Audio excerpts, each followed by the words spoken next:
Bonjour, vous nous connaissez peut-être, Domaine NZ existe depuis 17 ans et aide les francophones à investir dans l'immobilier en Nouvelle-Zélande. Ces investissements immobiliers génèrent un revenu locatif et nos clients sont soumis à un impôt sur le revenu. Nous avons donc aussi, pour vous aider, développé un service comptabilité. Romain, ici présent, s'occupe de la comptabilité des clients qui le souhaitent. Donc je vais laisser Romain se présenter rapidement. Bonjour à tous, je suis Romain Feltrin, je suis le responsable du service comptabilité et fiscalité Domaine NZ. Donc comme l'a indiqué Jérôme, si vous investissez dans une propriété résidentielle ou commerciale en Nouvelle-Zélande en vue de la louer, vous serez assujetti à différents impôts en Nouvelle-Zélande.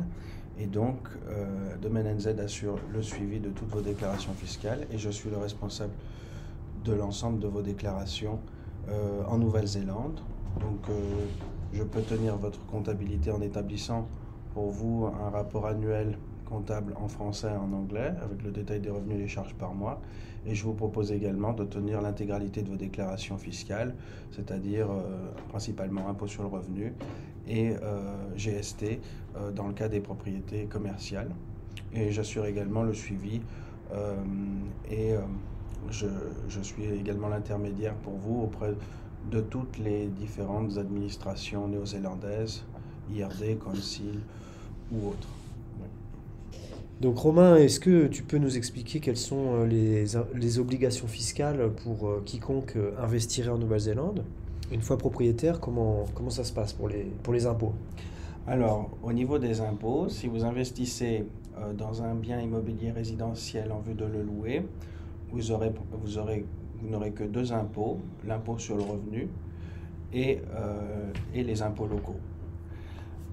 Et si vous investissez dans une propriété commerciale comme un appart-hôtel en vue de la louer, vous aurez l'impôt sur le revenu et les impôts locaux, et vous aurez aussi la GST, qui est un impôt secondaire qui n'impacte pas votre revenu.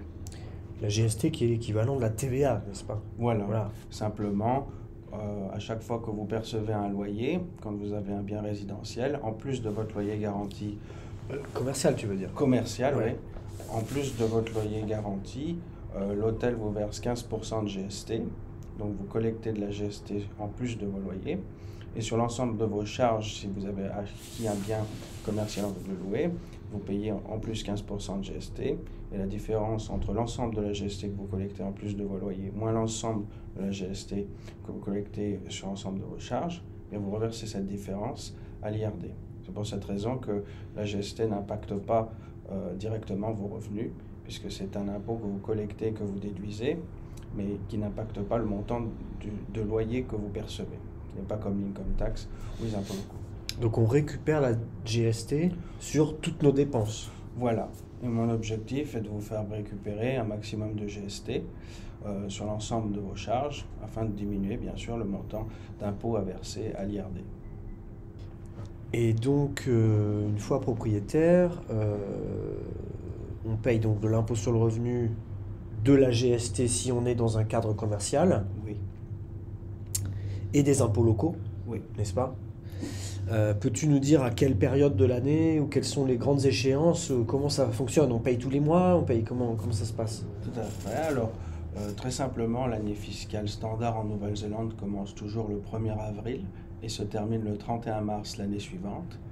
Et donc, les différents impôts, income tax et GST, sont définis en fonction de cette année fiscale standard. Income tax, c'est impôt sur le revenu et GST correspond à la TVA locale. Donc pour l'impôt sur le revenu, assez simplement, l'année commençait le 1er avril et terminée le 31 mars d'une année. Par exemple, je prends l'année fiscale qui se terminera le 31 mars 2022. Eh bien, l'impôt sur le revenu sera payé l'année suivante, le 7 avril 2023. Donc pour l'impôt sur le revenu, la date d'échéance est toujours l'année suivante, le 7 avril. Pour la GST, l'année fiscale se divise en deux semestres, donc 1er avril au 30 septembre, Donc pour cette période-là, la GST est à payer le 28 octobre. Et pour la deuxième période, deuxième semestre, du 1er octobre au 31 mars, la GST est à payer le 7 mai. Assez simplement. Et puis pour les impôts locaux, eh bien, il y a quatre échéances qui dépendent en fait du concile auquel vous êtes affilié. La mairie de la ville dans laquelle on est propriétaire. Et il est possible pour les impôts locaux de mettre en place un direct débit, c'est-à-dire d'être prélevé mensuellement ou trimestriellement automatiquement en date d'échéance, ce qui naturellement réduit les activités de gestion et les contraintes de gestion en Nouvelle-Zélande. Généralement, on reçoit une facture du council par mail, oui, et on peut la payer d'un coup. On n'est pas obligé de payer en trimestre. On peut payer tu peux payer toute ton année d'impôt d'un coup, et comme ça tu l'oublies, et tout se fait sur Internet facilement. Voilà, on peut payer toute l'année d'un seul coup, ou on peut payer par trimestre ou mensuellement. Ouais. Donc Romain, la Nouvelle-Zélande est connue en termes d'attractivité pour l'investissement immobilier parce que finalement, il y a quand même peu de taxes. Par exemple, il y a pas les frais de notaire sont fixes et extrêmement réduits. Ils sont du même montant pour n'importe quel bien, quelle que soit la valeur du bien. Ils sont de l'ordre de $2500.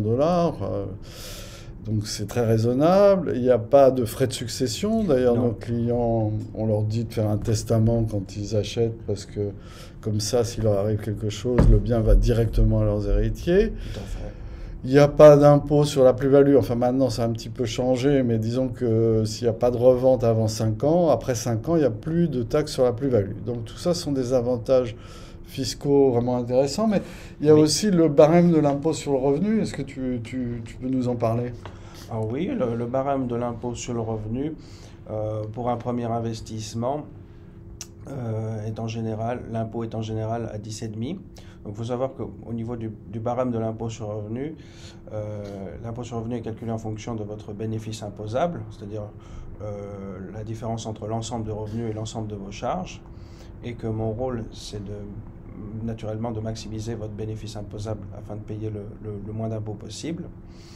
Et donc, une fois qu'on a obtenu votre bénéfice imposable, le barème est le suivant, donc de 10,5, environ 10,5% sur la part de votre bénéfice imposable de 0 à 14 000, puis ensuite 17,5 sur la part de 14 000 à 48 000, et 30% entre 48 000 et 72 000, et 33% au-delà de 72 000. Et puis après, au-delà de 181 000, l'impôt est à 39%. Mais en général, pour une première propriété, l'impôt est toujours à 10,5%. Et il faut savoir aussi qu'au niveau de votre bénéfice imposable, vos frais de voyage sont en partie déductibles. Oui, c'est ça. Alors, qu'est-ce qu'on peut déduire finalement? Parce que il va y avoir le revenu brut des loyers toute l'année. Et qu'est-ce qu'on peut déduire finalement d'un tel investissement? Bien, vous pouvez déduire l'ensemble de vos impôts locaux. Vous pouvez déduire tous vos frais body corporate, c'est-à-dire vos frais de copropriété. Les charges de copropriété. Voilà. Tous les frais liés à votre gestion comptable, c'est-à-dire nos frais. Tous les frais également de consultant Domaine NZ sont 100% déductibles si vous investissez la première année. Et vous avez aussi tous les frais annexes liés à la gestion de votre appartement. Alors si par exemple vous acquérez un appartement résidentiel et que vous passez par un property manager, les frais de votre property manager sont 100% déductibles. C'est le gestionnaire de l'appartement, celui qui va s'occuper de... Et tous les frais de réparation sont aussi déductibles. Et tous les amortissements éventuels, par exemple si vous investissez dans un bien, par exemple un lit supérieur à une valeur de $1000, et les amortissements sur vos biens mobiliers dans vos appartements sont aussi 100% déductibles. Est-ce que par exemple pour un appart-hôtel qui est livré complètement équipé, meublé, est-ce qu'on peut quand même amortir tout ce matériel?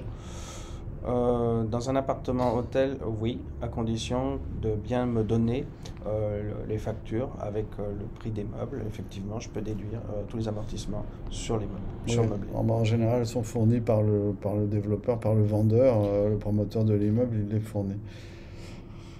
D'accord. Et vous avez également donc vos frais de voyage quand vous venez en Nouvelle-Zélande pour visiter votre appartement. Alors si vous rendez dans votre hôtel, les frais pour visiter votre investissement sont aussi déductibles.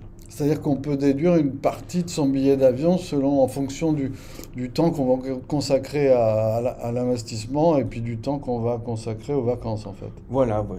Alors si vous venez par exemple en Nouvelle-Zélande, vous restez 10 jours dans votre hôtel, ben, les frais d'avion, je les déduirai à 100% par exemple. Mais par contre, si vous venez en Nouvelle-Zélande et que vous faites le tour de la Nouvelle-Zélande, que vous aurez des activités touristiques en Nouvelle-Zélande, à ce moment-là, la part sera un petit peu moins déductible puisque vous aurez des activités qui ne sont pas liées à la visite de votre investissement. Mais en général, oui, une grande partie de vos frais de voyage sont déductibles et ça me permet de faire baisser votre impôt sur le revenu et de vous maintenir toujours dans la tranche la plus basse possible.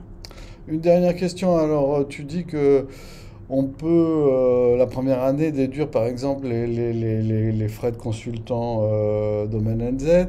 En fait, avec ton expérience, la première année, la plupart des clients, alors, ne payent pas d'impôt, en fait. La première année, non, effectivement, ils ne payent pas d'impôt. Je me charge de faire baisser le plus possible le résultat imposable afin d'avoir, si possible, un résultat négatif à reporter sur l'année suivante afin de vous faire payer le moins d'impôts possible. On peut, si la première année, les déductions dépassent le revenu, on peut les reporter sur l'année suivante. Tout à fait. Donc pendant 2 ans, on ne paye pas d'impôt, plein pot, on va dire. Effectivement.